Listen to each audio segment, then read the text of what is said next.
मैंने आपका चार्ट लिया, आपने पूछा कि इनका करियर सेटलमेंट और करियर रिलेटेड एडवाइस गाइडेंस चाहिए। ठीक है, कोई बात नहीं, बता देंगे आपको। ठीक है, और आपने कहा इसका फॉरेन सेटलमेंट पॉसिबल है कि नहीं। देखिए, फॉरेन सेटलमेंट पॉसिबल है कि नहीं, इनके चार्ट में फॉरेन सेटलमेंट है। इनको अपॉर्चुनिटी मिलेगा फॉरेन सेटलमेंट करने का, और अगर मिलेगा तो इनको जाना चाहिए। और पॉसिबल हो तो इनको अपना जो बर्थ प्लेस है वो छोड़ के अदर स्टेट में जाके फ़िलहाल काम करना चाहिए। उसके बाद अगर बाहर का अपॉर्चुनिटी मिले चला जाना चाहिए, क्योंकि इनका अपॉर्चुनिटी ही बाहर में दिखा रहा है। ठीक है, ये अगर जॉब भी करते होंगे तो बिजनेस भी करते होंगे, कुछ भी काम करते होंगे, तो ये अगर बाहर जाके अगर अपॉर्चुनिटी ढूंढेंगे तो बहुत जल्द मिल जाएगा अपने बर्थ प्लेस से ज़्यादा। ठीक है, तो इनको बाहर अप्लाई करना चाहिए, ना कि अपने स्टेट में। देखिए, इनके 12th हाउस में राहु बैठा हुआ है, और राहु क्या है, इनको बाहर ढकेलने में बहुत प्रोत्साहन कर रहा है। और साथ ही साथ देखिए, इनके जो 4th हाउस है, 4th हाउस में इनका मंगल, सूर्य और वीनस 3 प्लैनेट बैठा हुआ है, और 4th हाउस ज़्यादा एक्टिव है। कैसे, मैं दिखाता हूँ आपको, अष्टक बर्थ चार्ट भी दिखा देता हूँ। देखिए, ये इनका अष्टक बर्थ चार्ट है। ठीक है, अभी यहाँ पे देखिए, इनका जो चार्ट है बहुत अच्छा चार्ट है। देखिए, ये जो 10वां स्थान है, ये जो 10वां स्थान है, इनको यहाँ पे 31 पॉइंट मिला है, जो सारे प्लेनेट ने मिलकर इनको पॉइंट दिया है। 28 इज़ दी एवरेज पॉइंट। ठीक है, 28 से अगर कम हो तो उसमें मेहनत ज़्यादा लगता है, और 28 से अगर ज़्यादा हो तो वो मेहनत वहाँ पे कम मेहनत में ज़्यादा एफोर्ट, मतलब कम एफोर्ट में ज़्यादा रिजल्ट मिलता है। तो यहाँ पे देखो आप, इनका जो मेहनत है, जो इनका कर्म है, उसमें 31 है, और 11 तो सबको पता है वो इनका गेन प्रॉफिट, मतलब लाभ भाव है, वहाँ पे 37 मिला है। बहुत ही अच्छा है, मतलब ये मेहनत 31 का करेगा और कितना प्राप्त करेगा, वो 37 प्राप्त करेगा, ज़्यादा प्राप्त करेगा। ठीक है, तो ये बहुत अच्छी चीज़ है, ये इनको आगे बढ़ने में बहुत ज़्यादा प्रोत्साहन करेगा। और एक चीज़ देखिए, इनके 4th हाउस जो मैंने कहा, 4th हाउस में कितना पॉइंट मिला, 22। तो 22 मतलब 28 से कम है, तो 4th हाउस थोड़ा बहुत वीक है। यहाँ पे क्या होता है कि इनको ना घर में रहने में, वो घर में रहने में मज़ा नहीं आता है।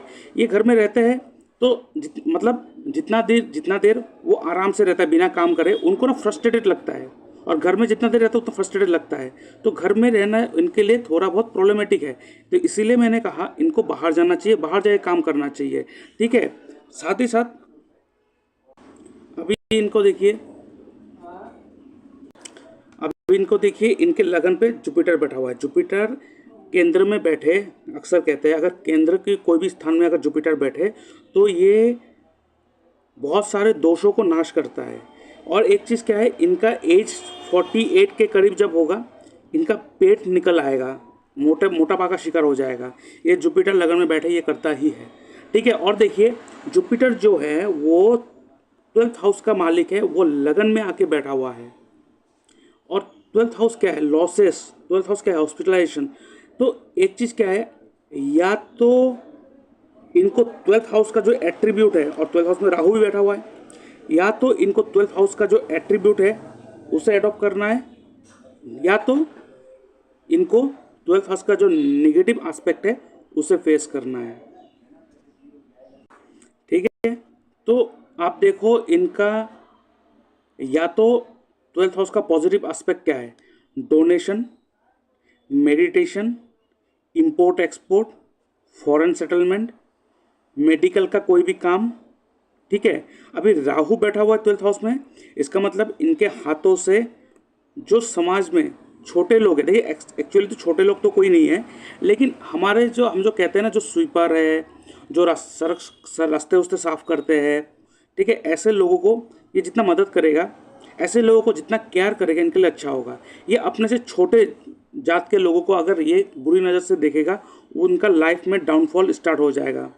तो इनको ध्यान में रखना ये चाहिए कि ये अपने से छोटे जात के जो लोग हैं उनको जितना हो सके उतना केयर करे, उनके लिए उतना डोनेशन करे, उनके लिए कुछ ना कुछ मदद देते रहे, मेडिसिन देते रहे, कुछ भी देते रहे। ठीक है, और इनका अगर फॉरेन सेटलमेंट हो जाए तो बहुत अच्छा है। Foreign settlement in the sense, देखिए फॉरेन सेटलमेंट बोलने के साथ साथ तो फॉरेन कंट्री में नहीं जा सकता है, लेकिन वो अपना स्टेट जो है, जो अपना जो बर्थ स्टेट है, वो बर्थ स्टेट को चेंज करके अगर दूसरे स्टेट में भी चला जाए। देखिए, दूसरे स्टेट में चला जाने का मतलब ये नहीं कि आस पड़ोस में कहीं स्टेट में चला जाओ, क्योंकि आस पड़ोस का स्टेट का भी थोड़ा बहुत रहन सहन सेम ही होता है। तो इनको ऐसे स्टेट में जाना चाहिए जिनका रहन सहन पूरा अलग हो।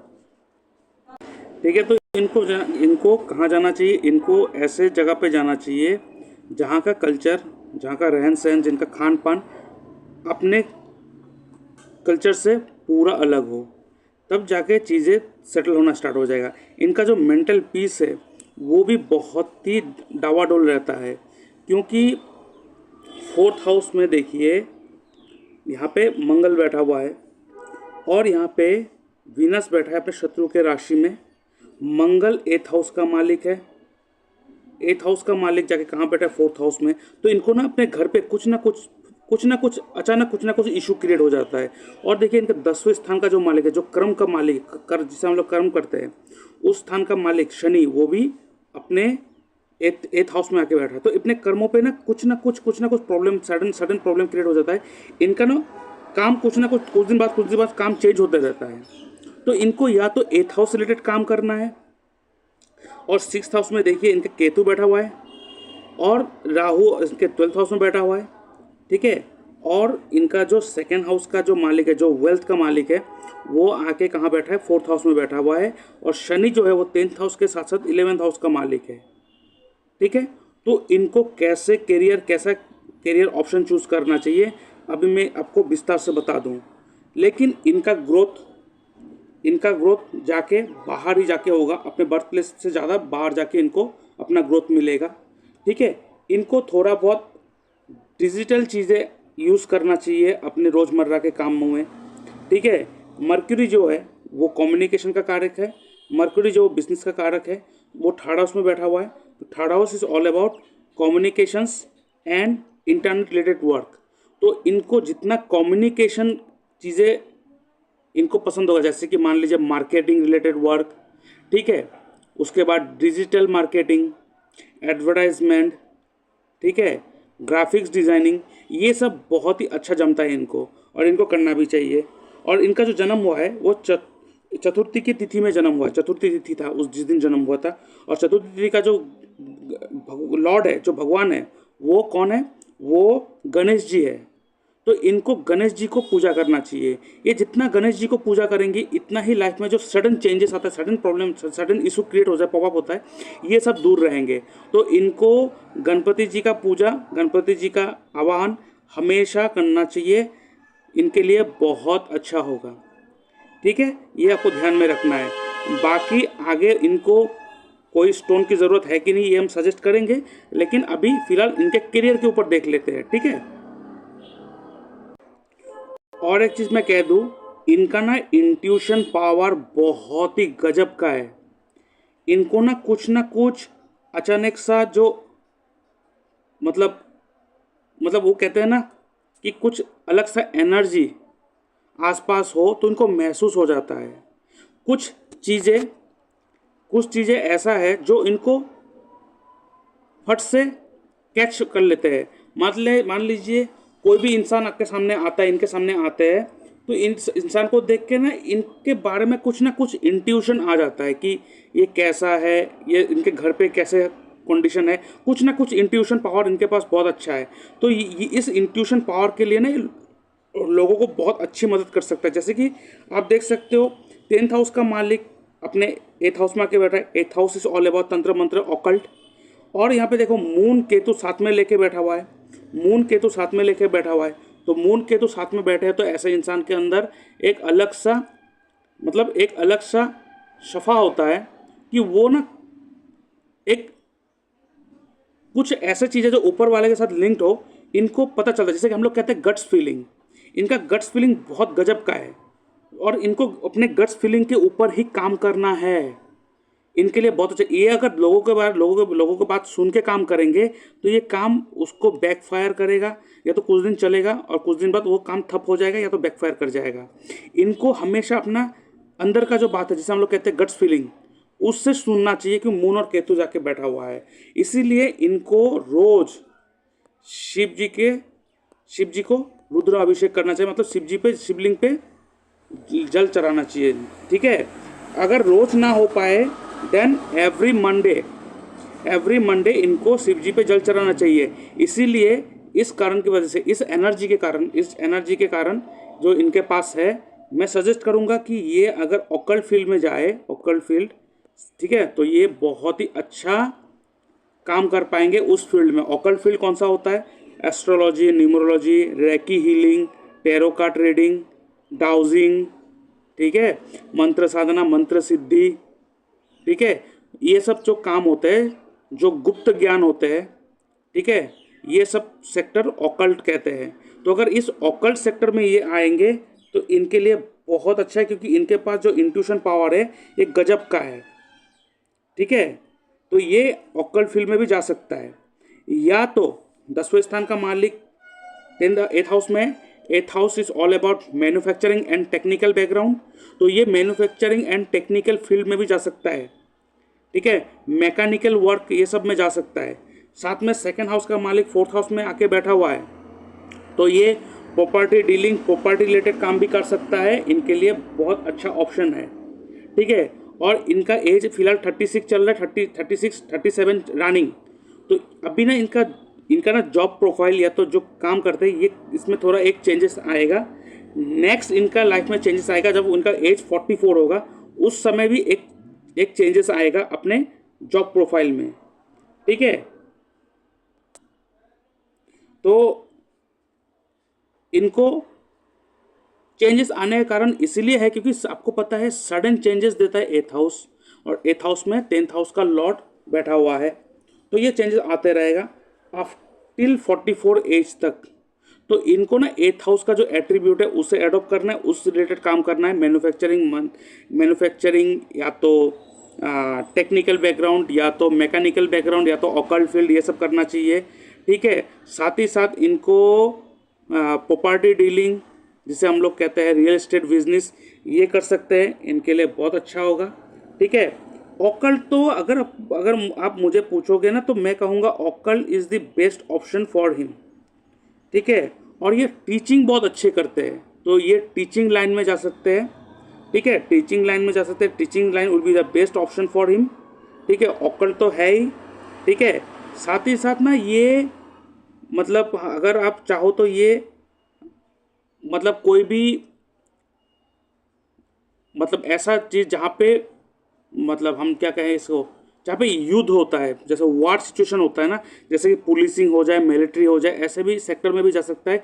पता नहीं अब इनका एज अलाउ करेगा कि नहीं तो अगर बिजनेस भी करना चाहता है तो ऐसे चीज़ों में भी ये बिजनेस कर सकता है, जिससे हम लोग कहते हैं वेपन, ठीक है, आर्मी के लिए, आर्मी का ड्रेसेस हो गया, ये सब चीज़ें ये कर सकते हैं, ठीक है।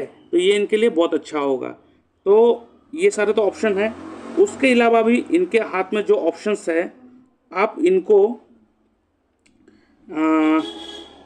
गवर्नमेंट जॉब में डालोगे तो हायर ऑफिशियल जॉब लेवल तक भी जा सकता है, ठीक है।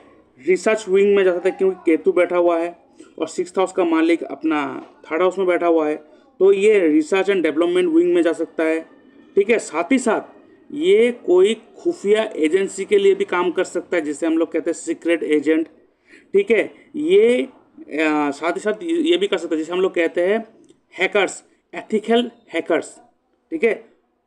ब्लैक हैट हैकर्स के बारे में नहीं कर रहा हूँ मैं, एथिकल हैकिंग, जो गवर्नमेंट को हेल्प करता हो, मतलब अपने दुश्मन का जो इंटरनेट रिलेटेड चीज़ है उसको हैक करने में, इसलिए जिसे हम लोग कहते हैं एथिकल हैकिंग, ठीक है, ये सब कर सकते हैं। उसके साथ साथ ये क्लोथिंग का भी बिजनेस कर सकता है, अगर ये बिजनेस करना चाहता है तो ये क्लोथिंग का भी बिजनेस कर सकता है, women related business, women clothing, ये बुटीक भी खोल सकते हैं, ठीक है। इनके लिए बहुत अच्छा ऑप्शन है।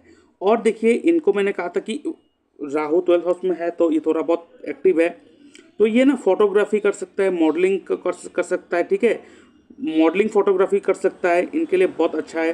वेडिंग, देखिए मैंने बुटीक कहा था, लेडीज़ ड्रेस के बारे में बताया था, तो ये वेडिंग ड्रेस डिज़ाइन भी कर सकता है, वेडिंग ड्रेस डिज़ाइनर, ठीक है। ये सब सारे इनके हाथों में है। उसके अलावा अगर बिजनेस भी करना चाहते हैं तो मैंने कहा और भी ऑप्शंस है। ये जो गिफ्ट रिलेटेड बिजनेस होता है, जो गिफ्ट आइटम होते हैं, जो अच्छे अच्छे गिफ्ट आइटम आते हैं, ऐसे रिलेटेड बिजनेस भी कर सकते हैं, ठीक है। तो ये सारी चीज़ें इनके हाथ में ऑप्शंस है, ये कर सकते हैं, ठीक है। वूल कॉटन रिलेटेड काम भी कर सकता है, ठीक है। तो इनके हाथ में ये सारे ऑप्शंस है। लेकिन अब देखो इनका 10th हाउस का मालिक 8th हाउस में बैठा हुआ है और 8th हाउस का मालिक जाके अपने 10th हाउस में जाके बैठा हुआ, सॉरी 4th हाउस में जाके बैठा हुआ है। तो इनका ना थोड़ा बहुत इशू, मेंटल सेटिस्फेक्शन नहीं रहता है, मेंटल इशू रहता है। तो इसके लिए ना इनको अपना बर्थ प्लेस छोड़ के जाना होगा और 8th हाउस का एट्रीब्यूट लेके काम करना पड़ेगा। ठीक है, 8th हाउस का एट्रीब्यूट मैंने बताया क्या क्या चीज़ें हैं, मंत्र सिद्धि, मंत्र साधना, occult. Occult will be the best option for him. बाकी तो और सारे इतने सारे ऑप्शंस मैंने बताया। और अगर इनको अगर अपॉर्चुनिटी मिलेगा ना तो ये बाहर जाके इनको अच्छा अपॉर्चुनिटी मिलेगा। ठीक है, अपने बर्थ प्लेस में ये थोड़ा बहुत स्ट्रगल करते रहेगा, ये इशू है। तो ये अगर बाहर जाके अगर अपना ऑप्शन अगर ट्राई करे तो इनके लिए बहुत अच्छा होगा। ठीक है, और फॉरेन सेटलमेंट के लिए आपने कहा फॉरेन सेटलमेंट इनको ज़रूर होगा। इनको फॉरेन सेटलमेंट होगा मतलब इनको करना ही चाहिए, क्योंकि जुपिटर 12th हाउस का मालिक 1st हाउस में बैठा हुआ है और 12th हाउस में राहु बैठा हुआ है। तो इनको फॉरेन सेटलमेंट करना चाहिए। That will be the best policy for, best policy बोलिए, बेस्ट ऑप्शन बोलिए फॉर हिम। और एक चीज़ ध्यान में रखिए, देखिए इनको ना घर में ना थोड़ा बहुत कलेश झगड़ा कुछ ना कुछ रहता है जो इनको बहुत प्रॉब्लम करता है। ठीक है, तो इसके लिए ना इनको क्या करना चाहिए, अब देखो इनके घर में अगर देखिए 8th हाउस का मालिक कौन है, मंगल है। मंगल कहाँ जाके बैठा है, 4th हाउस में बैठा है। कौन से राशि में बैठा है, कर्क राशि में बैठा हुआ है। कर्क राशि का डायरेक्शन क्या है, कर्क राशि का डायरेक्शन है नॉर्थ ऑफ नॉर्थ ईस्ट। ठीक है, नॉर्थ ऑफ नॉर्थ ईस्ट। तो इनके घर में north of north east direction में कोई भी मंगल रिलेटेड चीज़ें होगा। मंगल रिलेटेड चीज़ें मतलब हनुमान जी का फोटो। ठीक है, मंगल का कोई भी मेटल होगा, मार्स प्लेनेट, मंगल रिलेटेड प्लेनेट का कोई मेटल होगा, या तो रेड कलर होगा, या तो किचन होगा, मतलब कोई, या तो हनुमान जी का फोटो होगा, कुछ भी होगा। तो इनके घर में झगड़ा, इनके घर में टेंशन, इनके ब्रेन में कुछ ना कुछ अजीब डिप्रेशन, टेंशन, या तो एंजाइटी, या तो मतलब जिसे हम लोग कहते हैं इनको मतलब जिसे हम लोग कहते हैं मेंटल पीस, वो रहेगा नहीं। तो आप देख लो, अगर घर पे है उसे तुरंत हटा दो।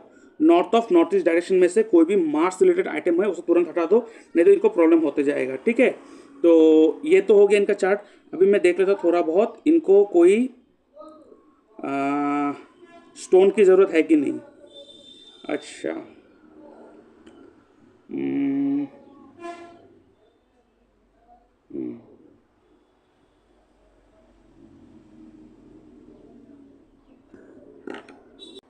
जी हाँ, इनको आप एक ही स्टोन धारण करवा सकते हो, दैट इज रूबी सनस्टोन। सूर्य का जो स्टोन होता है रूबी, ठीक है, ये धारण करवाओ, जिसे हम लोग कहते हैं मानिक भी कहते हैं। ये कम से कम आपको इन्हें धारण करना चाहिए 10 कैरेट, बहुत अच्छा होगा। गोल्ड में धारण करेगा, संडे के दिन धारण करेगा। कौन से फिंगर में धारण करेगा, वो धारण करेगा अपने रिंग फिंगर में, राइट हैंड में। ये इनके लिए बहुत ही लकी स्टोन है, सन स्टोन, जो सन का जो स्टोन है रूबी, 10 कैरेट, गोल्ड में होगा, रिंग फिंगर में पहनेगा। संडे के दिन सूर्यदेव को जल अर्पण करेगा 8:30 बजे से पहले, और 8:30 बजे से पहले ही इस स्टोन को धारण करना है। फिर लाइफ में चेंजेस देखिएगा। अगर ये स्टोन लेना है तो आप मुझसे कांटेक्ट कर सकते हो, मैं स्टोन भी आपको दिला दूंगा। ठीक है, तो अभी के लिए इतना ही। Thank you, bye bye.